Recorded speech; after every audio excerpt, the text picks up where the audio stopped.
Hi everyone, in this video we will discuss attribute agreement analysis and how to do it in Minitab. As always, we want to start with the basics. So with some definition, what is attribute agreement analysis? It's a measurement system that determines if appraisers are consistently assigning the same categories to same items. Lots of jargon in that one sentence. And in the next few minutes, we will define what some of these terms mean. So the first term to understand is measurement system analysis. This is basically a study of how reliable your measurement system is.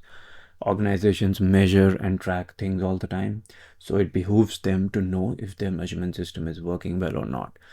So AAA is basically the service industry equivalent of gauge R&R.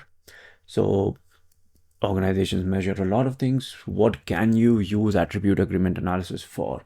So some metrics like call quality scores, insurance claim classifications, loan applications, help desk ticket priority levels, compliance audit ratings, and so on. The next term to understand is appraisers. So these are basically people who are doing the evaluating or the auditing. So in your organization, in different organizations, they could carry different job titles: auditors, quality check inspectors, compliance reviewers, and so on. But irrespective of their job title, the main point is that these are people who evaluate stuff like standards, transactions, processes, compliance, audits, adherence, anything where you require a rating, a qualitative rating. You can use attribute agreement analysis. The precondition is that you need at least 2 appraisers, ideally for a richer analysis, 3 or more. The next term to keep in mind is consistently. So attribute agreement analysis measures 3 types of consistency. The first one is repeatability. So let's say if I'm an appraiser, do I give the same rating for a similar item twice, or and do I do that correctly? So let's say I am a quality evaluator for a call center. Remember those disclaimers you hear when you call an organization? This call may be monitored for quality and training purposes. So those people, let's say I'm one of them. If I listen to a call today and then I listen to the same call, say 15 days later, do I evaluate them similarly, or am I unconsciously lenient the first time, strict the second time, or strict the first time, lenient the second time? If I give the same score twice, then it means that I'm applying the same standard. In other words, I have a high repeatability score. That's what repeatability means.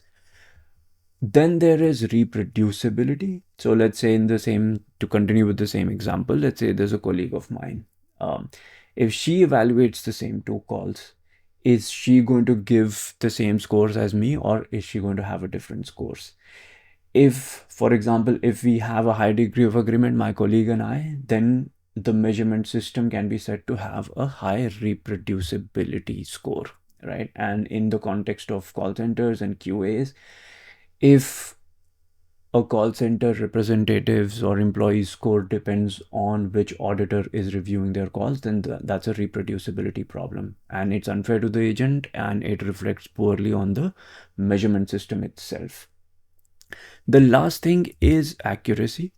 So if, for example, my quality manual says do not give a high rating on a call where the customer's concern was not resolved, am I adhering to that standard? If I am, then as an appraiser, I will have high accuracy. The next term to understand is categories. This is where attribute agreement analysis is different from gauge R&R. Gauge R&R uses measurements. So, rulers, weighing scales are the machines, and anything in which you can measure or weigh something. That's what gauge R&R uses. AAA uses categories like pass and fail, compliant, non-compliant, meet standard, does not meet standard. For categories like these, you can have counts, proportions, percentages, but you cannot have a mean or standard deviation. That's where AAA comes in handy. The next thing to look at is the key statistic, the result that attribute agreement analysis generates. The statistic is called kappa.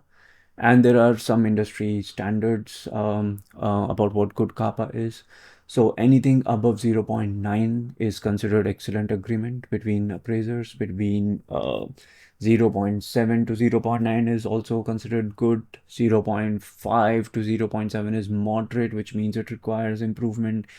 Anything under 0.5 means that the measurement system is unreliable.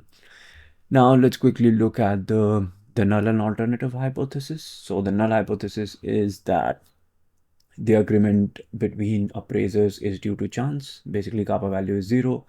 The alternative is that the agreement is greater than what chance would produce. So similarly, for corresponding p-values of 0.05, depending on a result, we will either reject the null hypothesis or fail to reject the null hypothesis.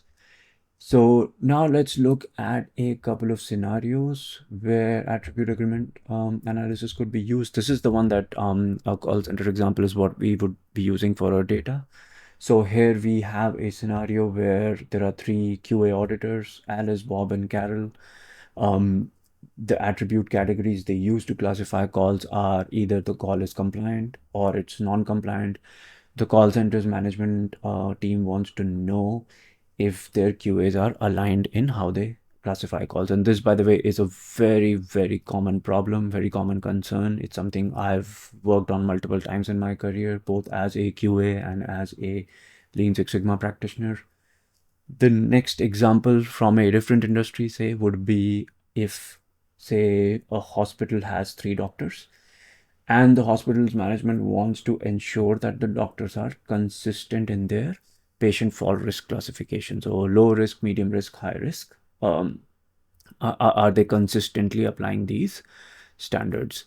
You notice that both in the previous example and in this one, the doctor is reviewing 50 patient charts and classifying the fall risk twice. So we, for studies like these, we have to rate the same call or same metric twice so that we can check repeatability. That's how this study is conducted. So now let's look at the raw data that we will use for our example. So here we have 3 auditors, Alice, Bob, Carol. They have evaluated 50 calls. They have done the evaluation twice. They have their ratings, and they also have we also have in column E the standard. What we are tracking here is whether they are adhering to the quality checklist guidelines or not, right? So our data is ready. We have Minitab open here. Let's copy and paste this data and then start by analyzing it. So I've pasted the data here. To do this analysis, we need to go to stat and then under stat to quality tools, and under quality tools we are gonna go to attribute agreement analysis. Now when this dialog box opens up, under attribute we'll add rating. For samples we will add calls. For appraisers, auditors. For known standard and attribute, standard. Under options we wanna check this one which says display disagreement table. This is a very useful and very powerful piece of information. Under graphs we can leave this as is. For results, yes, this is the right one. In addition to these two, kappa and Kendall's ordinal data coefficients. So now we will click OK and just give a minute to Minitab to generate the results, and we have the results now. So first let's look at within appraisers, which deals with repeatability. So we have Alice, who's at 92% agreement with herself, and her kappa is about 0.84, which is excellent. Bob is at 78% agreement with himself. His kappa is only about 0.54, which is moderate, and it's a problem. Carol is also at 92% agreement with herself. Her kappa is about 0.82, which is good. All the p-values here are about 0, so the agreement is statistically significant for everyone, but just keep in mind that Bob's kappa is pretty low. So significance doesn't mean that the measurement system itself is good enough. So keep that in mind. The next thing to evaluate is this table here, each appraiser versus standard. So that's where accuracy comes into play. So Alice has 82% match with the standard. Um, Bob has 70% match with the standard, and Carol has 72% match with the standard. And also looking at their respective kappas, Alice's is 0.71, which is good. Bob is 0.6, which is moderate. Carol is only 0.49, which is poor. All the p values are under 0, but again, it's the kappa value that matters here, right? So that was accuracy. Now the next thing I want to look at is I want to do each appraiser. Give me 1 second. I will make sure that that analysis was generated.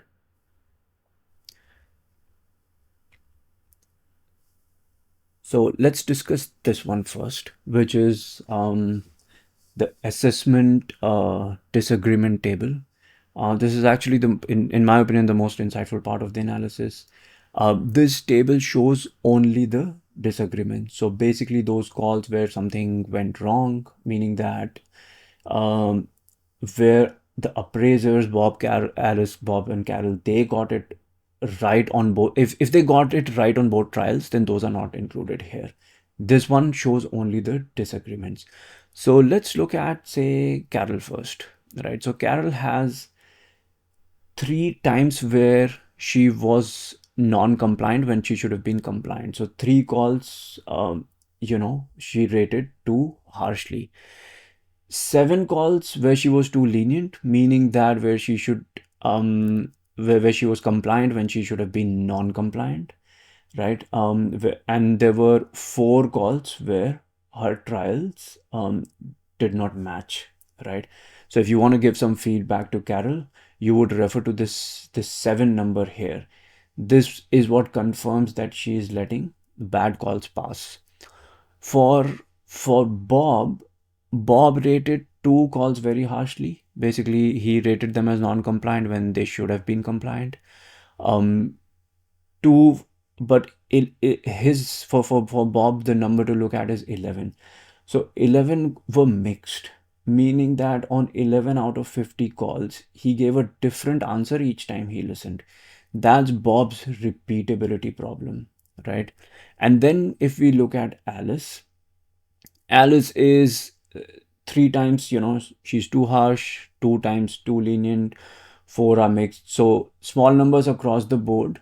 So all in all, like compared to Bob and Carol, Alice is more reliable, right?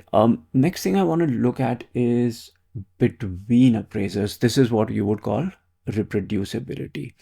So on the whole, if you look at this percent, only 40% of the time did the auditors agree on the calls. So that's not really great.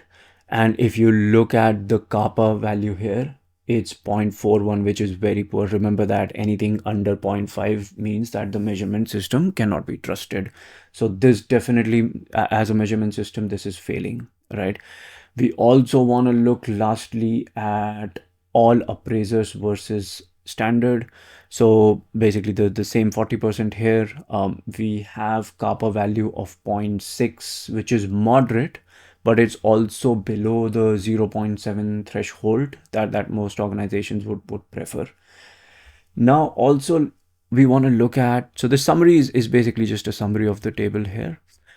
Now we want to look at this graph. Let me just zoom this out a little bit so it's visible on the screen. So let's look at the left chart, the Vision appraisers first. if you hover over Bob, for example, you can see Bob has a he's a repeatability problem. What's happening with Bob is that he has the lowest accuracy.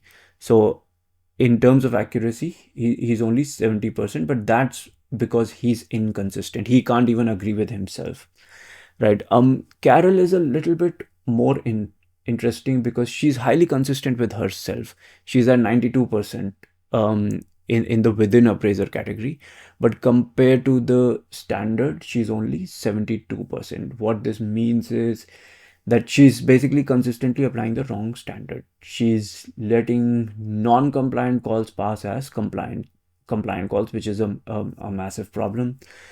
In terms of takeaway, we mentioned that Alice is the most reliable auditor here, and her graph shows that. In this case, what's the overall takeaway here? The overall takeaway is that as a whole, this measurement system needs work.